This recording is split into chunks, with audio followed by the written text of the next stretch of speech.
Welcome to the up to date chemistry classes. So हमारे GOC के lectures चल रहे हैं। तो जीओसी में हमने सबसे पहले पढ़ा था कि इलेक्ट्रोफाइल क्या होते हैं, न्यूक्लियोफाइल क्या होते हैं। फिर उसके बाद में रिएक्शन मैकेनिज्म था। तो रिएक्शन मैकेनिज्म में हमने जो फर्स्ट स्टेप होता है इलेक्ट्रॉनिक डिस्प्लेसमेंट, उसमें भी जो परमानेंट इलेक्ट्रॉनिक डिस्प्लेसमेंट है इंडक्टिव इफेक्ट है ना। तो इंडक्टिव इफेक्ट के ना वेरियस एप्लीकेशंस हम देख रहे हैं ना, ठीक है। तो जो असाइलेशन रिएक्शन है, इससे पहले हमने है ना जो कार्बोनाइल की रिएक्टिविटी, स्टेबिलिटी ऑफ जो कार्बोकेटायन एंड कार्बोएनायन देख लिया। और इसके अलावा हमने देखा जो अल्कोहल से उनका एसिडिक नेचर देखा। ये सब स्टडीज हमने कर ली है। सो आज की क्लास स्टार्ट करने से पहले सबसे पहले तो आप वीडियो को लाइक करें, चैनल को सब्सक्राइब करें जो नए व्यूअर्स हैं, एंड अपने क्लास के बाद में अगर आपको क्लास पसंद आती है तो अपने फ्रेंड्स के साथ भी लेक्चर को शेयर करें। एंड क्लास को कंप्लीट करने के बाद में अगर आपको क्लास कैसी लगी इसका फीडबैक जरूर दें। ये चीज़ें, दो तीन चीज़ें I request to all my viewers, please do this. So अब हम देखते हैं कि जो अल्कोहल्स हैं उनकी असाइलेशन रिएक्शंस देखते हैं, राइट है ना। असाइलेशन रिएक्शन में भी क्या होता है, हमने देख रहे थे हम जो अल्कोहल्स होते हैं उसमें दो टाइप से बॉन्ड क्लीवेज होता है। अगर ये OH बॉन्ड क्लीवेज वाली रिएक्शन है पहली बात तो ये, ठीक है, कैसी OH बॉन्ड वाली क्लीवेज वाली रिएक्शन है, ठीक है। तो असाइलेशन रिएक्शन में क्या होगा, ये असाइल क्लोराइड है और ये अल्कोहल है, तो SN2AE मैकेनिज्म होगी, है ना, ठीक है। तो ये असाइल क्लोराइड है, उसके कार्बोनाइल कार्बन पे अल्कोहल अटैक करेगा और ये असाइलेटेड प्रोडक्ट बनेगा। मतलब ये जो OH बॉन्ड का है ना ब्रेक होएगा और यहाँ पे है ना OH की जगह कौन सा ग्रुप आ गया, OAC ग्रुप आ गया, है ना। तो ये बन गया हमारा प्रोडक्ट बन गया, मतलब ये जो अल्कोहल था उसका असाइलेशन हो गया, OAC ये ग्रुप जुड़ गया ना, इसे बोलते हैं OAC ग्रुप। तो ये जो अल्कोहल था उसमें H को रिप्लेस करके OAC ग्रुप जुड़ गया, मतलब ये जो कार्बोक्सिलिक एसिड है उसका असाइलेशन हो गया। अब ये जो असाइलेशन रिएक्शन है, अगर इसकी मैकेनिज्म देखा जाए तो ये कार्बन ऑक्सीजन जो डबल बॉन्ड है इसके इलेक्ट्रॉन्स है ना ऑक्सीजन की तरफ शिफ्ट होंगे, और यहाँ पे जो कार्बन है इस पे पार्शली पॉजिटिव चार्ज आएगा और ये मोर रिएक्टिव है बिकॉज है ना यहाँ पे क्लोराइड आयन भी लगा हो, क्लोराइड भी लगा हुआ है, तो इसका -I इफेक्ट भी लगेगा। फिर ये जो है ना जो अपने लोन पेयर होने के कारण न्यूक्लियोफाइल है ये, तो ये है ना इलेक्ट्रोफिलिक साइट पे अटैक करेगा। ये स्टेप कैसा होगा, स्लो होगा, RDS होगा, है ना। तो मतलब ये सेकेंड ऑर्डर काइनेटिक्स को फॉलो कर रहा है, ठीक है।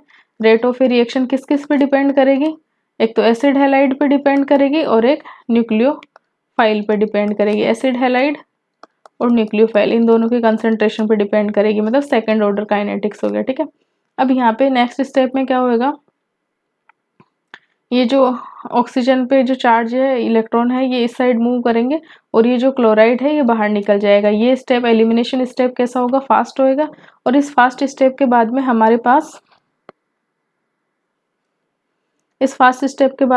पास ये जो ये बना, इसमें जो H+ है ना, ये पिरिडीन क्या है कि बेस है ना, तो इस H+ को है ना ये रिमूव कर देगी, ठीक है। तो ये एसाइलेटेड फाइनल है ना एसाइलेटेड प्रोडक्ट बन गया। जो अल्कोहल है, ये अल्कोहल का OR है, तो इस पे है ना ये OAC ग्रुप लग गया, तो ये क्या हो गया, अल्कोहल का असाइलेशन हो गया। अब जैसे ये फिनोल है, फिनोल का भी जब असाइलेशन करते हैं एसाइल हैलाइड की प्रेजेंस में, पाइरिडीन क्यों इंपॉर्टेंट है, क्योंकि ये जो है ना H+ को है ना रिमूव कर देता है। ये एक बेस है, ठीक है, एज ए बेस और एज ए सॉल्वेंट बोथ, है ना। तो ये इस पे ये जो अल्कोहल होगा इस वाले कार्बन पे अटैक करेगा, फिर ये इधर होएगा, फिर इलेक्ट्रॉन का मूवमेंट ऐसे होएगा और फिर ये क्लोराइड बाहर निकल जाएगा और ये फाइनली, और जो ये H+ रहेगा इस पे, ये है ना ये पाइरिडीन ले लेगा और फाइनली ये है ना फिनोल का असाइलेशन हो गया और ये असाइलेटेड प्रोडक्ट बन गया। इसी प्रकार अगर अमीन है, अमीन का असाइलेशन होएगा तो क्या बनेगा, अमाइड बनेगा, ठीक है। और अगर है ना अगर जो एरोमेटिक अमीन है मतलब एनिलीन है, तो उसका अगर असाइलेशन करेंगे ना तो ये प्रोडक्ट बनेगा जिसका नाम क्या होएगा, ये एसिटेनलाइड होएगा। ये जो अमीन थी इसका है ना असाइलेशन करेंगे, ये असाइल ग्रुप ये जुड़ गया तो ये प्रोडक्ट बना और इसका नाम क्या है, एसिटेनलाइड है, ठीक है। प्रोडक्ट का नाम क्या है, एसिटेनालाइड है। अब in the presence of A AlCl3 क्या होएगा, सी एसाइलेशन होएगा। In the presence of A AlCl3 तो क्या होगा, सी एसाइलेशन होएगा। और in the absence of A AlCl3 कौन सा होता है, ओ एसाइलेशन होता है। ये इंपॉर्टेंट फैक्ट है। जैसे एसाइलेशन करते हैं ना AlCl3 की प्रेजेंस में, सी एसाइलेशन का मतलब हो गया कि ना जो कार्बोकेटाइन बनता है, क्योंकि AlCl3 Cl को ले जाएगा और यहाँ पे है ना पॉजिटिव चार्ज आ जाएगा, तो उसे बोलेंगे, और फिर वो अटैक करेगा ना, तो उसे बोलेंगे सी एसाइलेशन बोलेंगे। और इन एब्सेंस ऑफ AlCl3 क्या होता है, ओ एसाइलेशन होता है। ठीक है। अब जैसे ये एक एग्जाम्पल है, ये एसिटिक एनहाइड्राइड है, तो इस पे है ना ये OH इस वाले कार्बन पे अटैक करेगा, कार्बोनाइल कार्बन पे, एज ए लिविंग ग्रुप बाहर निकल जाएगा। SN2AE मैकेनिज्म होगी, पायरिडीन की प्रेजेंस में होगी, ये एसाइलेटेड प्रोडक्ट बन गया। नेक्स्ट है ना एल्कोहल की प्रेजेंस, एल्कोहल जो फिनोल है, फिनोल भी है ना एसिटिक एनहाइड्राइड के साथ सिमिलर मैनर में रिएक्शन करके ये एसाइलेटेड प्रोडक्ट बना लेगी। जो अमीन है ना, वो भी है ना एसिटिक एनहाइड्राइड के साथ है ना, जो एसिड डेरिवेटिव उसके साथ रिएक्शन करके है ना, ये जो एमाइड होगा ये एसाइलेटेड प्रोडक्ट बना लेगी। और जो एनिलीन है, जो एरोमेटिक अमीन है, वो भी है ना एसिटिक एनहाइड्राइड के साथ SN2A मैकेनिज्म के थ्रू रिएक्शन करके in the presence of A pyridine ये प्रोडक्ट बना लेगी, जिससे क्या बोलेंगे, एसिटेनालाइड बोलेंगे। ठीक है। अब जैसे है ना, अब इम्पोर्टेंट ये आता है कि ये जो AlCl3 वाली चीज है ना, वो फ्रीडल क्राफ्ट मतलब in the presence of AlCl3 क्या हो जाएगा, फ्रीडल क्राफ्ट होता है, फ्रीडल क्राफ्ट एसाइलेशन है ना। और एब्सेंस में क्या होएगा, ओ एसाइलेशन होएगा। और इसको डिटेल में बाद में देख लेंगे। अब जैसे है ना ये NH2 है ना, एक तो ये न्यूक्लियोफिलिक साइट है और एक ये न्यूक्लियोफिलिक साइट है। तो अगर है ना एक इक्विवेलेंट है ना, एक इक्विवेलेंट है इसका जो एसिड हैलाइड का, तो न्यूक्लियोफिलिसिटी किसकी ज़्यादा है, नॉर्मल अगर पायरिडीन है, और अगर एक इक्विवेलेंट है ना एसिड हैलाइड है, तो है ना इस क्योंकि नाइट्रोजन की इलेक्ट्रोनेगेटिविटी कम है, तो ये जो लोन पेयर की जो प्रोबेबिलिटी है अवेलेबिलिटी की वो ज़्यादा है। ऑक्सीजन की इलेक्ट्रोनेगेटिविटी ज़्यादा है, तो इस लोन पेयर की है ना अवेलेबिलिटी की जो प्रोबेबिलिटी होगी वो नाइट्रोजन से कम होगी। तो ये नाइट्रोजन क्या होगा, इस पर अटैक करेगा, और ये इस साइड इलेक्ट्रॉन्स का मूवमेंट होएगा, फिर ये इलेक्ट्रॉन इधर आएंगे और ये Cl बाहर निकल जाएगा, SN2AE मैकेनिज्म हो जाएगी। तो ये कैसा है, नाइट्रोजन का असाइलेशन हो गया। ठीक है ना। लेकिन अगर है ना, अगर बेस ले लिया हमने, तो बेस क्या करेगा कि इस है ना OH माइनस आयन को निकाल देगा, फिर यहाँ पे क्या बन गया, माइनस चार्ज हो गया, वो हो गया फिनोक्साइड आयन हो गया। ठीक है। उसकी जो न्यूक्लियोफिलिसिटी होगी ना वो NH2 से ज़्यादा होगी। तो अब जो अटैक कौन करेगा, इस वाली कंडीशन में ऑक्सीजन अटैक करेगा, और ये ऑक्सीजन का यहाँ पे असाइलेशन होएगा। ठीक है। इसके एक्सप्लेनेशन देखते हैं कि जैसे है ना NH2 है ना मोर न्यूक्लियोफिलिक है, तो नॉर्मल कंडीशन में तो है ना यहाँ से अटैक होएगा, लेकिन अगर बेस ले लिया जाता है तो यहाँ पे फिनोक्साइड आयन बन गए, जिसकी न्यूक्लियोफिलिसिटी है ना NH2 से बहुत ज़्यादा हो जाती है, तो फिर रिएक्शन है ना ऑक्सीजन के यहाँ से होएगी। अब बेंजोइल क्लोराइड ले लिया हमने, क्या ले रहे ऐसे एसिड हैलाइड्स ले रहे हैं। अगर यहाँ पे है ना बेंजीन ग्रुप लगा हुआ है, तो बेंजोइल क्लोराइड ले लिया, और अगर इसकी रिएक्शन है ना पायरिडीन की प्रेजेंस में ना अल्कोहल के साथ करवाई जाती है, तो ये रिएक्शन कैसी हो जाएगी, बेंजोइलेशन हो रहा है भाई, जो अल्कोहल है उस पे बेंजीन ग्रुप लग रहा है ना। ठीक है। C6H5CO ग्रुप लग रहा है, तो इसका क्या हो रहा है, अल्कोहल का बेंजोइलेशन हो रहा है। तो वो सिमिलर है ना, इस पे अटैक करेगा, फिर ये इलेक्ट्रॉन इधर मूव करेंगे, फिर इलेक्ट्रॉन इधर मूव करेंगे, और ये एलिमिनेशन हो जाएगा। तो ये प्रोडक्ट बनेगा ना बेंजोइलेशन का। अब जैसे ही फिनोल का भी बेंजोइलेशन करेंगे तो ये प्रोडक्ट बनेगा। ठीक है। जब है ना एलिफेटिक अमीन का बेंजोइलेशन करेंगे तो ये प्रोडक्ट बनेगा RNS C double bond C6H5 है ना। और अगर है ना एनिलीन का अगर है ना बेंजोइलेशन करेंगे तो सिमिलर ये वाला प्रोडक्ट बन जाएगा। वही सेम है ना, ये इस पे अटैक करेगा, ये इलेक्ट्रॉन्स इधर मूव करेंगे, फिर वापस इलेक्ट्रॉन इधर आएंगे, क्लोराइड बाहर निकल जाएगा। SN2AE मैकेनिज्म होगी, पायरिडीन की प्रेजेंस में होगी, और ये फाइनल प्रोडक्ट बन जाएगा जो एनिलीन का बेंजोइलेशन होके C6H5CO ग्रुप का जुड़ना। अब नेक्स्ट रिएक्शन ये तो थी एसाइलेशन रिएक्शन है ना, अल्कोहल का एसाइलेशन रिएक्शन। कौन सा बॉन्ड ब्रेक हो रहा है, OH बॉन्ड ब्रेक हो रहा है। रिएक्टिविटी क्या है, 1 डिग्री 2 डिग्री और 3 डिग्री। ये हो गया रिएक्टिविटी का ऑर्डर हो गया। ठीक है। अब नेक्स्ट रिएक्शन कौन सी है, टोसाइलेशन रिएक्शन। टोसाइलेशन रिएक्शन में क्या होता है, देखिए ये है ना टोसाइल ग्रुप होता है ना, ये H double bond O, H double bond O, और ये क्लोराइड। तो ये हो गया, ये होगा टोसाइल ग्रुप हो गया, टोसाइल क्लोराइड। ये पूरा क्या होता है, टोसाइल क्लोराइड होता है। इसमें ना TS ये होता है और ये Cl ये होता है, इसको ऐसे रिप्रेजेंट करते हैं। पूरा ग्रुप क्या होता है, TS है ना, टोसाइल, और ये क्लोराइड हो गया।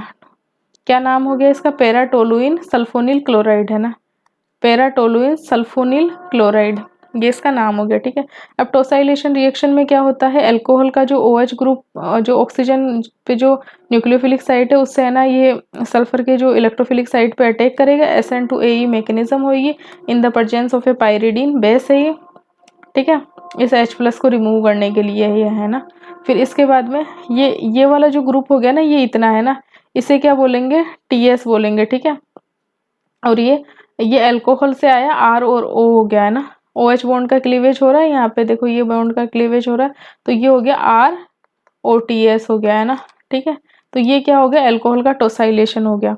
इसी प्रकार से है ना, अब रिएक्टिविटी ऑर्डर क्या रहेगा, OH बॉन्ड ब्रेक हो रहा है तो 1 डिग्री 2 डिग्री 3 डिग्री रहेगा। इसी प्रकार ये फिनोल है, फिनोल का अगर टोसाइलेशन करेंगे तो यहाँ से OH बॉन्ड का ब्रेक होएगा और ये टोसाइल ग्रुप लग जाएगा। एमीन का टोसाइलेशन करेंगे तो इस प्रकार से ये टोसाइलेशन हो जाएगा। ठीक है। एनिलीन का टोसाइलेशन करेंगे तो सिमिलर वही मैकेनिज्म होगी, ये इसका टोसाइलेशन हो जाएगा। TS का मतलब क्या है, ये जो पूरा ग्रुप है मिथाइल पैराटोलुइन सल्फोनिल, ये जो इतना ग्रुप है ना, ये है TS, ये है TS यहाँ पे। ठीक है। जैसे ये पूरा प्रोडक्ट बन गया, ये हो गया, ये NH हो गया, ये एनिलीन का हो गया। ठीक है। सेम वही होएगा इस वाले है ना, जैसे का इस वाले जो सल्फर पे अटैक करेगा, फिर SN2E मैकेनिज्म होएगी और फिर उसका रिमूवल हो जाएगा, बिल्कुल वही मैकेनिज्म होएगा। ठीक है। अगर ब्रोसाइलेशन में क्या होता है, ब्रोसाइल क्लोराइड क्या होता है, पैरा ब्रोमो सल्फोनिल क्लोराइड। क्या हो गया ये, पैरा ब्रोमो, वो तो था पैराटोलुइन, यह है पैरा ब्रोमो सल्फोनिल क्लोराइड। इसे क्या बोलेंगे, इसे बोलेंगे ब्रोसाइल क्लोराइड। क्या बोलेंगे, BSCl, इसे बोलेंगे ब्रोसाइल क्लोराइड बोलेंगे ना, ब्रोसाइलेशन।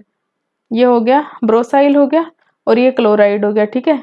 तो अगर है ना इसमें है ना वही है ना, जो अल्कोहल का जो न्यूक्लियोफिलिक साइड जो ऑक्सीजन से है ना इस सल्फर पे अटैक करेगा और SN2AE मैकेनिज्म होगी, ये बाहर निकल जाएगा। जो इतना ग्रुप होएगा ना, इसे बोलेंगे हम, जो एब्रीवेशन है इसका BS है। ठीक है, BS, और इतने ग्रुप का एब्रीवेशन BS है और ये क्लोराइड का Cl है। ठीक है। तो Cl तो बाहर निकल जाएगा, इसको है ना एब्रीवेशन क्या दिया हमने, BS दिया, और ये अल्कोहल से R और O था ही, तो ये क्या बन गया, ROBS है ना। अल्कोहल का क्या हो गया, ब्रोसाइलेशन हो गया, और ब्रोसाइल क्या है, पैराब्रोमो सल्फोनिल, ये है। नेक्स्ट है, अब जैसे है ना फिनोल का भी सेम ब्रोसाइलेशन हो जाएगा। ठीक है। और NH2 का भी है ना ब्रोसाइलेशन हो जाएगा, जस्ट लाइक ब्रोसाइल क्लोराइड के साथ पायरिडीन की प्रेजेंस में रिएक्शन करवाने से। एनिलीन का भी ब्रोसाइलेशन हो जाएगा, तो ये BS ग्रुप लग जाएगा, पैराब्रोमो सल्फोनिल, पैराब्रोमो बेंजीन सल्फोनिल क्लोराइड। ठीक है। ये पैराब्रोमो बेंजीन यहाँ पे लिखना भूल गए थे, पैराब्रोमो बेंजीन सल्फोनिल क्लोराइड, क्योंकि बेंजीन तो आएगा ना, उधर तो वो टोलुइन आ गया था नाम तो। ठीक है। तो एग्जैक्ट अगर इसका नाम लिखे तो parabromo benzene sulphonyl chloride, parabromo benzene sulphonyl chloride. ठीक है। तो इस प्रकार से ये ब्रोसाइलेशन हो गया। OH बॉन्ड का ब्रेक हो रहा है, ऑक्सीजन और H बॉन्ड का ब्रेक हो रहा है, तो जो रिएक्टिविटी ऑर्डर क्या रहेगा, 3 degree 2 degree, sorry 1 degree 2 degree 3 degree रहेगा। ठीक है। अब मिसाइलेशन रिएक्शन में क्या होता है, मिसाइल क्लोराइड क्या होता है ना, मिथाइल सल्फोनिल क्लोराइड होता है। ठीक है। और इसका जो इतना ये ग्रुप रहता है, इसका जो एब्रीवेशन होता है, ये जो ग्रुप रहता है इसका एब्रीवेशन क्या रहता है, MS रहता है, और ये क्लोराइड हो गया। ठीक है। तो वही सेम क्या होगा कि जो अल्कोहल है ना इस सल्फर पे अटैक करेगा, इलेक्ट्रॉन्स का मूवमेंट इधर होएगा, फिर इलेक्ट्रॉन आएंगे और SN2A मैकेनिज्म होएगा, क्लोराइड बाहर निकल जाएगा, in the presence of A base reaction होगी और ये ग्रुप लग जाएगा अल्कोहल के साथ, जिसका एब्रीवेशन क्या है, MS है ना। ठीक है, मिसाइलेशन। ठीक है। और इसे हम क्या लिख देंगे, जो प्रोडक्ट बना मिसाइलेशन, जो मिसाइलेटेड प्रोडक्ट बना मिसाइलेशन से, ROMS, जहाँ पे MS का मतलब है मिथाइल सल्फोनिल, है ना, ठीक है। अब इसी प्रकार से जो फिनोल का मिसाइलेशन कर देंगे और है ना एनिलीन का मिसाइलेशन कर देंगे, सॉरी एलिफेटिक अमीन का मिसाइलेशन कर देंगे, और सेम वैसा ही है ना जो NH2 है उसका मिसाइलेशन कर देंगे, और ये हमारे पास क्या बनेगा, फाइनल प्रोडक्ट बनेगा, ठीक है। अब जब ट्रिफ्लेशन में क्या होता है, ट्रिफ्लेशन के लिए जो है ना ये होता है, जो ट्रिफ्लेशन का जो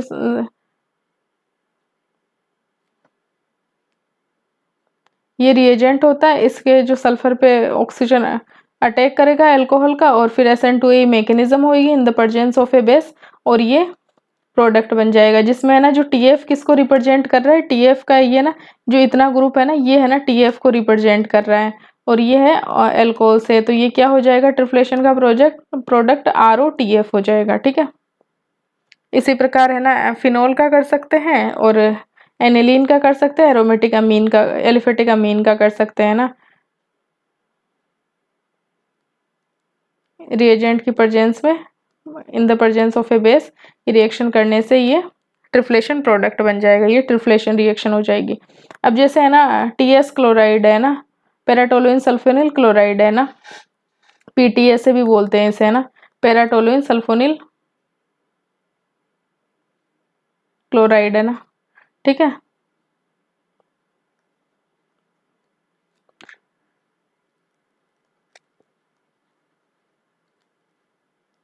तो यहाँ पे क्या होगा कि देखो ये तो अल्कोहल कैसा है 1 डिग्री है, ये 3 डिग्री है ना, ठीक है। ये तो इस 1 डिग्री इस वाले कार्बन पे लगा हुआ है, और ये है ना देखो इस जिस कार्बन पे ऑक्सीजन लगा हुआ, OH ग्रुप लगा हुआ है, उससे 3 कार्बन अदर जुड़े हुए, तो ये कैसा हो गया 3 डिग्री कार्बन हो गया। तो ये तो 3 डिग्री अल्कोहल है, और ये कैसा है 1 डिग्री अल्कोहल है, ठीक है। तो अब हमें पता है कि कौन सा OH बॉन्ड का ब्रेक हो रहा है, तो इसकी रिएक्टिविटी ऑर्डर क्या होता है, 1 डिग्री, 2 डिग्री और 3 डिग्री अल्कोहल। अब यहाँ पे है ना 1 इक्विवेलेंट ही है ना टोसाइल क्लोराइड का है, ठीक है, in the presence of A base. तो रिएक्शन यहाँ होगी या इस वाले अल्कोहल पे होगी, रिएक्शन यहाँ पे होगी, तो यहाँ पे ये प्रोडक्ट बनेगा, ठीक है। तो इस प्रकार से है ना कि रिएक्शन की सेलेक्टिविटी भी बता सकते हैं कि रिएक्शन कौन सी, अगर एक इक्विवेलेंट लेंगे तो रिएक्शन कहाँ पर होगी, ठीक है। अब दूसरी ये तो होती है रिएक्शन ऑफ OH बॉन्ड के क्लीवेज की रिएक्शन थी, है ना, ठीक है। जैसे कि ना ट्रोसाइलेशन, मिसाइलेशन, ट्रिफ्लेशन, ब्रोसाइलेशन, ये सब रिएक्शंस हमने देखी, असाइलेशन, 3-4 रिएक्शंस देखी। अब जो नेक्स्ट रिएक्शन है अल्कोहल की वो है OH बॉन्ड के क्लीवेज की, ठीक है, सॉरी CO बॉन्ड के क्लीवेज की। ये वाली जो रिएक्शन है ये कौन सा CO बॉन्ड का जो क्लीवेज की है ना इसकी रिएक्शन देखेंगे। तो reaction with PCl5, reaction of A PCl5 with oxygen containing compound, है ना, ठीक है। तो ऑक्सीजन कंटेनिंग जो कंपाउंड होंगे वो PCl5 के साथ रिएक्शन करके हेलोजन कंटेनिंग कंपाउंड में कन्वर्ट हो जाएंगे, ठीक है। अब जैसे ऑक्सीजन कंटेनिंग कंपाउंड है, जैसे कि ये 8, ये ना इस वाले बॉन्ड का क्लीवेज होएगा, ठीक है, और यहाँ पे है ना Cl लग जाएगा, ठीक है, इस बॉन्ड का क्लीवेज होके, और ये PCl5 हम ले ही रहे हैं, यहाँ पे PCl5 ले रहे हैं, ठीक है। तो इस बॉन्ड का क्लीवेज होएगा और यहाँ पे क्या लग जाएगा, Cl लग जाएगा, और ये जो ऑक्सीजन होगी ये वाली ऑक्सीजन इस है ना फॉस्फोरस के साथ चली जाएगी, और एक जो Cl है इस एक जो Cl है यहाँ का इस H के साथ है ना HCl बना लेगा, और ये जो बाई प्रोडक्ट निकलेगा वो POCl3 निकल जाएगा। इसी प्रकार है ना यहाँ से बॉन्ड का क्लीवेज हो जाएगा, RCOCl बनेगा, फिर यहाँ से एक बॉन्ड का क्लीवेज यहाँ से हो जाएगा, RCOCl बनेगा, और यहाँ पे इसी के साथ क्या होगा कि POCl3 निकल जाएगा। जब है ना इसके साथ रिएक्शन करता है, एस्टर के साथ रिएक्शन करता है, यहाँ पे बॉन्ड का क्लीवेज होएगा तो एसिड हैलाइड बन जाएगा, और यहाँ पे भी बॉन्ड का क्लीवेज होएगा तो एक तो एल्काइल हैलाइड बन जाएगा, और POCl3 बाई प्रोडक्ट के रूप में बाहर निकल जाएगा। जब है ना एल्डिहाइड के साथ रिएक्शन करेगा तो यहाँ पे तो देखो सिंगल बॉन्ड से जुड़ी हुई ऑक्सीजन तो है नहीं, जब डबल बॉन्ड से जब ऑक्सीजन जुड़ी हुई होती है ना तो दोनों क्लोराइड है ना एक ही कार्बन से लगेंगे, ठीक है। तो यहाँ पे एक Cl और यहाँ पे एक Cl, तो ये इसका प्रोडक्ट बनेगा, ठीक है, और POCl3 बाहर निकल जाएगा। अब इसमें भी सेम है कंडीशन, इस बॉन्ड का ब्रेक करो और यहाँ पे 2 क्लोराइड लगा दो। अगर है ना ऑक्सीजन डबल बॉन्ड से जुड़ी हुई है कार्बन से, तो उस कंडीशन में ना दोनों क्लोराइड एक ही कार्बन पे लगेंगे, ठीक है। अब जैसे ROH PCl5 के साथ रिएक्शन है तो एक बॉन्ड का यहाँ क्लीवेज होगा, RCl बन गया, और एक इस बॉन्ड का क्लीवेज होके HCl बन जाएगा और ये POCl3 form as a by product निकल जाएगा। क्या है इसकी ट्रिक, क्या है, ब्रेकिंग, CO बॉन्ड को ब्रेक करो, है ना, और POCl3 क्या है, साइड प्रोडक्ट है, compound containing one oxygen that is double bonded to carbon, है ना। तो जो वो ऑक्सीजन होगी ना जो कार्बन से डबल बॉन्डेड है ना, अगर जैसे कि C डबल बॉन्ड ये है, अगर एल्डिहाइड है ना, ठीक है, तो एक ही ऑक्सीजन है इसके पास, है ना, और वो भी है ना कार्बन के साथ डबल बॉन्ड से जुड़ी हुई है, तो ये वाली जो ऑक्सीजन होगी ना वो ही है ना POCl3 में होगी, ठीक है। और अगर है ना जैसे अगर एस्टर टाइप का है जैसे ये है, तो जो POCl3 में जो ऑक्सीजन होगी ना ये वाली ऑक्सीजन होगी वो POCl3 में होगी, ठीक है। Compound containing more than one oxygen that oxygen will be in the POCl3 which attached by the दो सिग्मा बॉन्ड से जो अटैच ऑक्सीजन है ना ये वाली ऑक्सीजन है ना POCl3 में होगी, ठीक है। जैसे है ना इनमें दो दो ऑक्सीजन है ना, तो ये वाली POCl3 में होगी, ये वाली POCl3 में होगी, ये ऑक्सीजन POCl3 में होगी, यहाँ पे ये वाली ऑक्सीजन POCl3 में होगी। नेक्स्ट यहाँ पे जैसे है ना इस बॉन्ड का अगर है ना एक ही ऑक्सीजन है और डबल बॉन्ड से कार्बन से लगी हुई थी, इस बॉन्ड का क्लीवेज करना है और है ना जो बोथ क्लोराइड क्या होगी attach to the same carbon because oxygen attached by the double bond, ठीक है, तो ये प्रोडक्ट बनेगा। और अगर इसमें अगर बनाएंगे तो एक Cl इधर लग जाएगा, एक Cl इधर लग जाएगा और ये वाला ऑक्सीजन POCl3 में चला जाएगा, ठीक है, तो ये इसके ये प्रोडक्ट बन गए। अब रिएक्शन विथ PCl3 के साथ जब रिएक्शन करते हैं तो जो ऑक्सीजन कंटेनिंग जो एल्कोहल हो कंपाउंड्स होते हैं, एल्कोहल्स होते हैं, एल्कोहल्स में क्या होता है ऑक्सीजन कंटेनिंग होता है, वो PCl3 के साथ जब रिएक्शन करेंगे तो वो क्या बनाएंगे, हेलोजन कंटेनिंग कंपाउंड बनाएंगे। जैसे कि अगर ये एसिड है ये ऑक्सीजन कंटेनिंग है, इसका यहाँ से क्लीवेज होएगा, 3 मोल है ना एसिड के आएंगे इसमें, ठीक है, ये PCl3 के साथ रिएक्शन करेंगे और ये प्रोडक्ट बना लेंगे एसिड क्लोराइड के, हेलोजन कंटेनिंग है ना, एसिड क्लोराइड के 3 मोल बना लेंगे, ठीक है। और यहाँ पे जो बाई प्रोडक्ट होता है ना वो H3PO3 होता है, ये वाला ऑक्सीजन ही जाता है, ठीक है, इसमें ये P आ गया और ये 3 OH आ गए, तो H3PO3 ये इसका बाई प्रोडक्ट होता है। जब एल्कोहल के साथ रिएक्शन करेंगे तो एल्कोहल के भी 3 मोल आएंगे और ये PCl3 के साथ रिएक्शन करेंगे H3PO3 बाई प्रोडक्ट निकल जाएगा और ये 3 एल्काइल हैलाइड के मॉलिक्यूल बन जाएंगे, ठीक है। नेक्स्ट है रिएक्शन विथ थाइनिल क्लोराइड। जो तो थाइनिल क्लोराइड होता है ना वो अल्कोहल के जो कार्बोक्सिलिक एसिड के साथ रिएक्शन करके तो क्या बना लेगा, वो ये ना इस CO बॉन्ड का ब्रेक होएगा तो ये क्या बना लेगा, एसिड हैलाइड बना लेगा, और साथ में जो SO2 भी है ना ये एज ए गैसियस फॉर्म में बाहर निकल जाएगी और है ना HCl भी एज ए गैसियस फॉर्म में बाहर निकल जाएगी। तो ये जो है ना बेस्ट मेथड होता है मतलब एसिड हैलाइड बनाने का विद द थाइनिल क्लोराइड, क्योंकि जो दोनों बाई प्रोडक्ट है ना वो एज ए गैसियस फॉर्म में बाहर निकल जाएंगे। अब जैसे है ना ये CO बॉन्ड का ब्रेक हो रहा है SSOL2 के प्रेजेंस में ना, तो ये मैकेनिज्म अगर है ना, और यहाँ पे भी है ना इस है ना CO बॉन्ड का ब्रेक हो रहा है, अगर है ना पायरिडीन की प्रेजेंस ले ली ना तो मैकेनिज्म कौन सा होएगा, SN2 मैकेनिज्म होएगा, ये अल्काइल हैलाइड बनेगा, ठीक है। और अगर है ना ओनली SOCl2 की प्रेजेंस में है ना तो जो रिएक्शन मैकेनिज्म होगा ना वो SNI मैकेनिज्म होएगा, प्रोडक्ट तो यही अल्काइल हैलाइड बनेगा। और ये बेस्ट मेथड क्यों है अल्काइल हैलाइड प्रिपरेशन का, क्योंकि है ना यहाँ पे जो बाई प्रोडक्ट होते हैं ना वो एज ए गैसियस फॉर्म में होते हैं तो ये बाहर निकल जाते हैं, मतलब इसमें है ना जो डिस्टिलेशन वगैरह की जरूरत नहीं पड़ती है ना, तो ये अल्काइल हैलाइड इसमें प्रोडक्ट बनेगा। बस ये ध्यान रखना है कि यहाँ पे है ना अगर ओनली SOCl2 है तो SNI मैकेनिज्म ऑपरेट होएगी, और SOCl2 के साथ पायरिडीन भी है तो SN2 मैकेनिज्म ऑपरेट होएगी, ये SO2 बाहर निकल जाएगा और ये पायरिडीनियम क्लोराइड बनेगा। अब है ना रिएक्शन विद HX के साथ बात करते हैं, तो HX में भी क्या होता है कि है ना CO बॉन्ड का ब्रेक होएगा, ये है ना अल्काइल हैलाइड बनेगा और यहाँ पे भी रिएक्टिविटी ऑर्डर वही 3 डिग्री 2 डिग्री 1 डिग्री रहेगा, ठीक है। मैकेनिज्म अगर देखते हैं तो जैसे कि है ना ये H+ जाएगा इस पे OH2 बन जाएगा। अब ये जो होगा बन गया ना, अगर ये है ना अगर स्टेबल कार्बोकेटाइन बनेगा है ना तो कौन सा मैकेनिज्म के थ्रू जाएगा ये,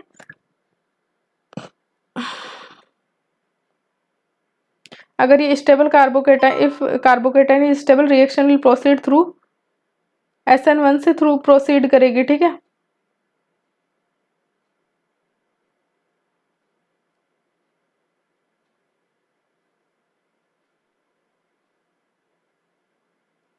और अगर ये कार्बोकेटाइन स्टेबल नहीं बनेगा, ठीक है, तो इस कंडीशन में क्या होएगा, ये जो X का है ना बैक साइड अटैक होएगा और ये OH2 रिमूव हो जाएगा, ठीक है।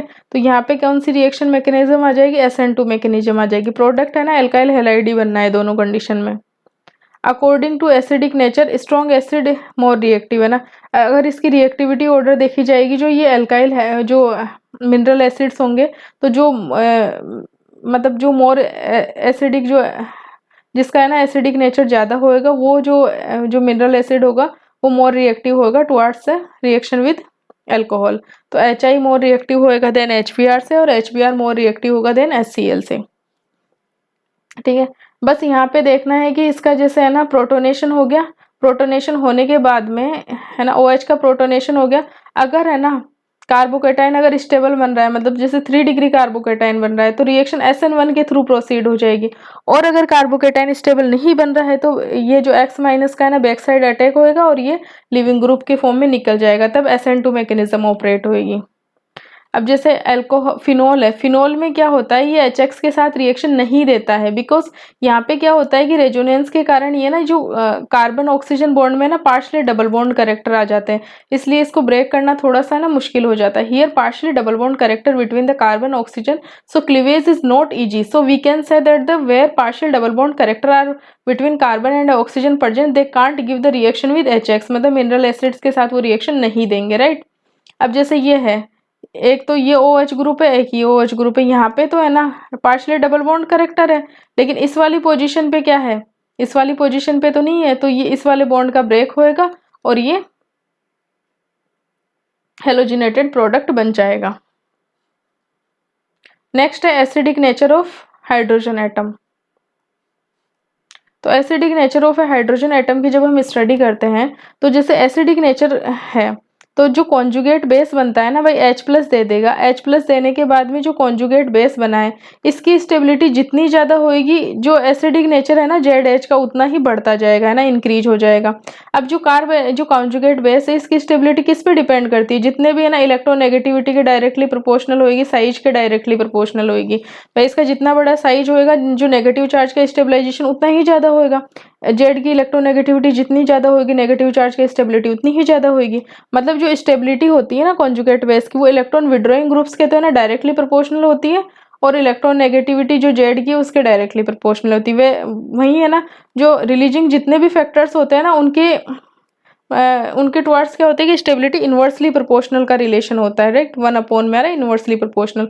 अब जैसे जो स्टेबिलिटी है जो कॉन्जुगेट बेस की, -I -R -H के तो डायरेक्टली प्रोपोर्शनल होगी, और जो +H +I और +R के इन्वर्सली प्रोपोर्शनल होगी।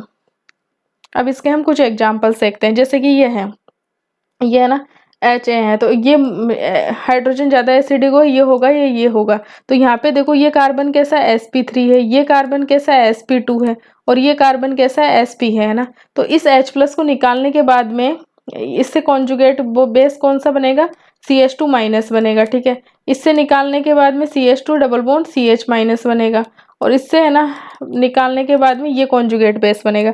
तो हमें पता है कि sp जो हाइब्रिडाइज्ड कार्बन एटम है, उसकी इलेक्ट्रोनेगेटिविटी क्या है, ज़्यादा है।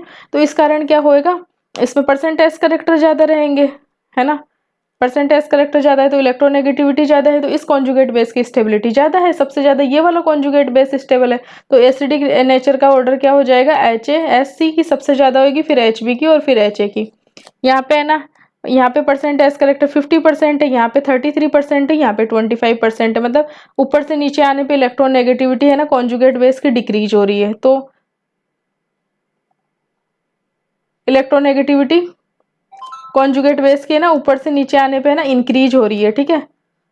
% करेक्टर भी इंक्रीज हो रहा है, % करेक्टर ऊपर से नीचे आने पे इंक्रीज हो रही है, तो इलेक्ट्रोनेगेटिविटी भी क्या हो रही है, इंक्रीज हो रही है, जिसके कारण क्या होगा कि जो कॉन्जुगेट बेस की स्टेबिलिटी इंक्रीज हो रही है। तो ये इनका एसिडिक नेचर का ऑर्डर होएगा। नेक्स्ट एग्जांपल है ये ना, इस जैसे है ना लेफ्ट टू राइट जाने पे हम देख रहे हैं कि ये 3 मेंबर्ड साइकिल है, ये 4 मेंबर्ड और 5 मेंबर्ड है। तो सबसे ज्यादा इलेक्ट्रोनेगेटिविटी किसकी होगी, इसकी होगी, ठीक है। तो यहाँ पे जो कॉन्जुगेट बेस बनेगा ना, इसकी सबसे ज्यादा स्टेबल रहेगी, फिर इसकी स्टेबिलिटी रहेगी, फिर इसकी। तो एसिडिक नेचर का ऑर्डर क्या हो जाएगा, जितना ज्यादा कॉन्जुगेट बेस स्टेबल उतना ही वो एसिडिक नेचर।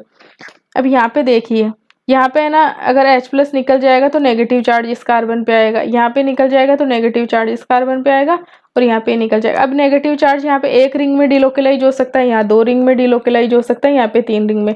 तो नेगेटिव चार्ज का जितना ज़्यादा डिलोकेलाइजेशन होगा कॉन्जुगेट बेस उतना ही स्टेबल रहेगा, मतलब एसिडिक नेचर उतना ही ज़्यादा रहेगा। तो एस ये सबसे ज़्यादा एसिडिक रहेगा, Hc is the most acidic, then Hb and then Ha। Next example है ये, जैसे ये निकल जाएगा तो यहाँ पे नेगेटिव चार्ज आएगा, Hb निकलने से यहाँ पे नेगेटिव चार्ज आएगा, Hc निकलने से यहाँ पे नेगेटिव चार्ज आएगा। अब देखिए यहाँ पे जो number of resonating structure only एक ही पाई बॉन्ड के साथ यहाँ पे रेजोनेंस हो रहा है, सॉरी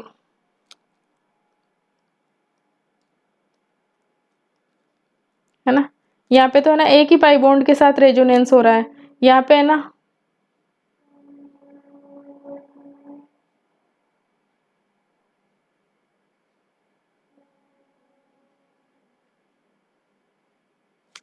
ये थोड़ा सा मिस्टेक है इसमें,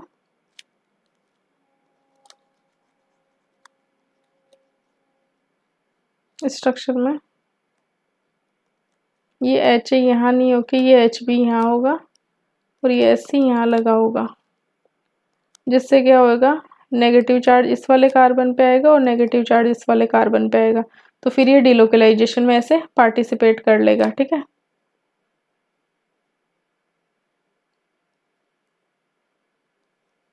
ठीक है। तो यहाँ पे जो रेजोनेंस ओनली एक पाई बॉन्ड के साथ ही है, 2 पाई बॉन्ड के साथ है, और जितना ज़्यादा नेगेटिव चार्ज का डिलोकेलाइजेशन होगा कॉन्जुगेट बेस उतना ही स्टेबल रहेगा और उतनी ही ज़्यादा एसिडिटी होगी। तो Hc is the most acidic, then Hb and then Ha। तो ये था एसिड जो है ना एसिडिक नेचर है ना। अब होता है acidic nature of hydrides of 14th 15th 16th and 17th group.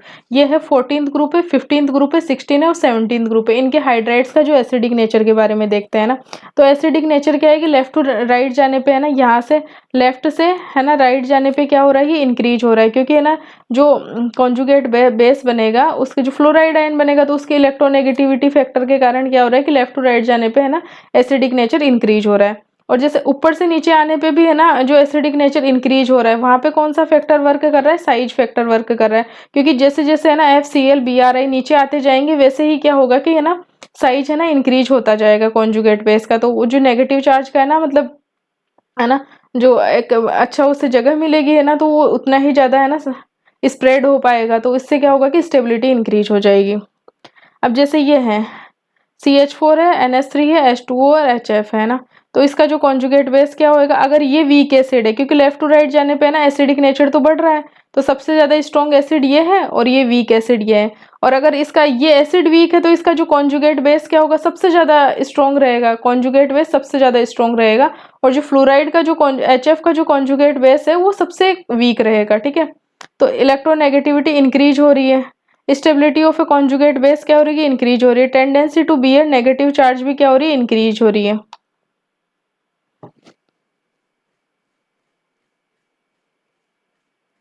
Along the period क्या होता है कि जो है ना अलोंग द पीरियड जैसे देखते हैं ना, तो जो साइज में चेंज होता है ना वो इतना ज़्यादा नहीं होता है, तो उसको हम है ना कंसिडर नहीं करते हैं ना, साइज के चेंज को है ना इतना ज़्यादा कंसिडर नहीं करते हैं।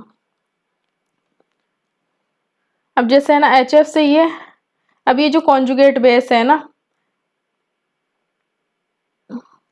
अगर है ना ग्रुप में अप टू डाउन जाते हैं,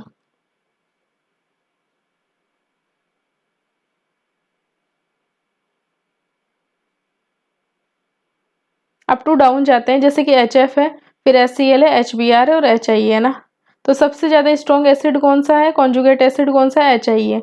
अब जैसे ना FCl BRI है ना, यहाँ पे मतलब नेगेटिव चार्ज मतलब साइज इंक्रीज होने से जो नेगेटिव चार्ज क्या होता है कि अच्छे से स्प्रेड हो पाता है, इसलिए उसकी स्टेबिलिटी अच्छे से हो पाती है। ठीक है, तो अगर ये सबसे वीक कॉन्जुगेट एसिड है, ठीक है, कंपेरेटिवली देखिए HF HCl HBr HI है ना, तो सबसे वीक कॉन्जुगेट एसिड HF है और सबसे स्ट्रॉन्ग कॉन्जुगेट एसिड कौन सा है, HI है। लेकिन अगर इसकी बात करेंगे, ये अगर वीक कॉन्जुगेट एसिड होएगा तो जो इसका कॉन्जुगेट बेस होएगा वो सबसे स्ट्रॉन्ग होएगा। तो इसी प्रकार है ना HI सबसे स्ट्रॉन्ग कॉन्जुगेट एसिड है, तो उसका जो कॉन्जुगेट बेस होएगा सबसे वीक होएगा। तो यहाँ पे साइज ऑफ एनाइन क्या हो रहा है कि इंक्रीज हो रही है। ठीक है, अप टू डाउन जाने पे वॉल्यूम ऑफ एनाइन इंक्रीज हो रहा है, तो चार्ज डेंसिटी क्या हो रही है, चार्ज अपॉन वॉल्यूम चार्ज तो -1 कांस्टेंट है, लेकिन वॉल्यूम इंक्रीज होने पे क्या हो रहा है कि जो चार्ज डेंसिटी है ना वो डिक्रीज हो रही है, ठीक है। तो चार्ज डेंसिटी जब डिक्रीज होती है तो स्टेबिलिटी क्या होगी कि इंक्रीज होगी। सो एसिडिक नेचर क्या होएगा, एसिडिक नेचर इंक्रीज होएगा। अब एक चीज ये देख सकते हैं कि जैसे ये कॉन्जुगेट बेस है ना, ठीक है, तो सबसे स्ट्रॉन्ग कॉन्जुगेट बेस तो ये है और वीक कॉन्जुगेट बेस ये है।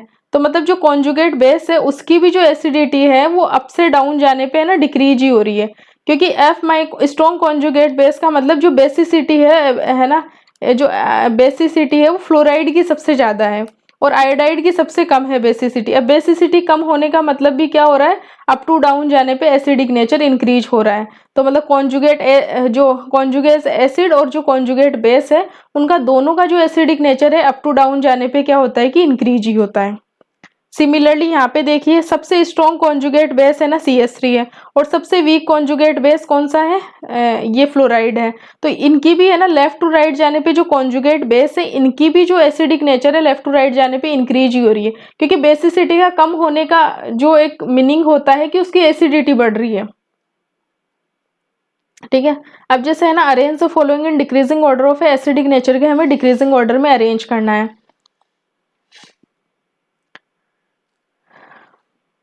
अब यहाँ पे तो देखो कोई भी है ना, ये फर्स्ट सेकंड थर्ड फोर्थ है, यहाँ पे तो देखो कोई भी है ना मतलब रिलीजिंग ग्रुप नहीं है। और जो एसिडिक नेचर क्या होता है कि इलेक्ट्रॉन विड्रॉइंग जो कॉन्जुगेट बेस बनेगा उस पर नेगेटिव चार्ज रहेगा और उस नेगेटिव चार्ज को इलेक्ट्रॉन विड्रॉइंग फैक्टर्स है ना स्टेबलाइज करेंगे, जबकि इलेक्ट्रॉन रिलीजिंग फैक्टर तो डिस्टेबलाइज करेंगे। तो इलेक्ट्रॉन विड्रॉइंग फैक्टर्स तो क्या होगा कि एसिडिटी को बढ़ाएंगे और इलेक्ट्रॉन रिलीजिंग फैक्टर्स एसिडिटी को डिक्रीज करेंगे। यहाँ पे ओनली H है, यहाँ पे एक मिथाइल ग्रुप है, यहाँ पे ये इथाइल ग्रुप हो गया और यहाँ पे ये प्रोपाइल ग्रुप हो गया। तो देखा जाए तो जो एल्केन ग्रुप की है ना जो प्लस आई इफेक्ट बढ़ रहा है, तो मतलब एसिडिटी 1 सबसे ज्यादा फर्स्ट की है, फिर सेकंड की है, फिर थर्ड की है एंड देन फिर फोर्थ की है। सिमिलरली अगर ये एग्जांपल देखते हैं, देखिए ये है ना कार्बोक्सिलिक एसिड है, ये वाला कार्बन 1 डिग्री है, इसमें भी 1 डिग्री है, इसमें ये 2 डिग्री कार्बन है, यहाँ पे ये 3 डिग्री कार्बन है। तो सबसे कम एसिडिटी तो इसकी होगी, फिर इसकी होगी। अब यहाँ पे देखिए जो 1 डिग्री कार्बन है इसके जो नेक्स्ट कार्बन है ये 1 डिग्री है, लेकिन इसके जो 1 डिग्री कार्बन के नेक्स्ट कार्बन 2 डिग्री है। तो यहाँ पे है ना प्लस आई इफेक्ट फर्स्ट वाले के कंपैरिजन में सेकंड में प्लस आई इफेक्ट ज्यादा होगा, तो इसकी एसिडिटी कम होएगी और सबसे ज्यादा एसिडिक कौन सा होगा, फर्स्ट होएगा। तो plus I effect up to down जाने पे क्या होता है कि प्लस आई इफेक्ट क्या हो रहा है, इंक्रीज हो रहा है। तो एसिडिक नेचर क्या हो रहा है, डिक्रीज हो रहा है। अब ये नेक्स्ट एग्जांपल देखते हैं। देखो ये कार्बोक्सिलिक एसिड है, ये कार्बन है ना, इस पे जो नंबर ऑफ क्लोरीन यहाँ पे 1 है, यहाँ पे 2 है और यहाँ पे 3 है। तो लेफ्ट टू राइट जाने पे क्या हो रहा है कि जो नंबर ऑफ क्लोरीन एटम्स अगर इंक्रीज होएंगे तो माइनस आई इफेक्ट इंक्रीज होएगा, और माइनस आई इफेक्ट इंक्रीज होएगा मतलब इलेक्ट्रॉन विड्रॉइंग फैक्टर इंक्रीज हो रहा है, तो acidic nature left to right जाने पे इंक्रीज होएगा। तो ये इनका एसिडिटी का ऑर्डर होएगा। नेक्स्ट एग्जाम्पल है, देखिए ये इतना, इसमें है ना फर्स्ट वाले में तो क्लोरीन कहाँ पे इतना दूर है, सेकंड वाले में क्लोरीन दूसरे कार्बन पे ही है, और जो थर्ड वाला है इसमें क्लोरीन बिल्कुल है ना COH ग्रुप लगा हुआ है उसी कार्बन पे, जिस कार्बन पे COH ग्रुप लगा है उसी पे क्लोरीन लगा हुआ है। तो अप टू डाउन जाने पे आप देख रहे हो कि जो प्लस आई इफेक्ट इंक्रीज हो रहा है, क्योंकि प्लस आई इफेक्ट कैसा है पहले देखते हैं। जो इंडक्टिव इफेक्ट में सबसे पहले देखते हैं, distance is dominant our number and number is dominant our power, है ना। कैसा है, डिस्टेंस डिपेंडेंट है तो DNP रूल चलता है, ठीक है ना। Distance is dominant our number and number is dominant our power, ठीक है। तो डिस्टेंस यहाँ पे सबसे कम है तो माइनस आई इफेक्ट यहाँ पे सबसे ज्यादा होएगा, तो एसिडिक नेचर है ना अप टू डाउन जाने पे इंक्रीज होएगा। तो ये इनका एसिडिक नेचर का ऑर्डर होएगा। नेक्स्ट एग्जांपल है, arrange the following in decreasing order of acidic nature.